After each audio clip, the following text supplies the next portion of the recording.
তো hi friends, আজকের আমি তোমাদের সঙ্গে রয়েছি বিভাস। আর আজকের আমি তোমাদেরকে যে টিউটোরিয়ালটা দেখাবো, যে প্যাস্টেল রঙে একটা নদীর দৃশ্য আঁকা, কিভাবে আমরা একটা নদীর দৃশ্য আঁকবো প্যাস্টেল রং দিয়ে। চলো ভিডিওটা শুরু করি। চলো শুরু করা যাক।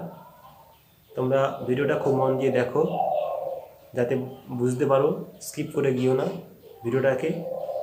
আর ভিডিওর শেষে ভিডিওটাকে একটা লাইক করো এবং কমেন্ট করে জানাও ভিডিওটা কেমন লাগলো। চলো।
Thank you.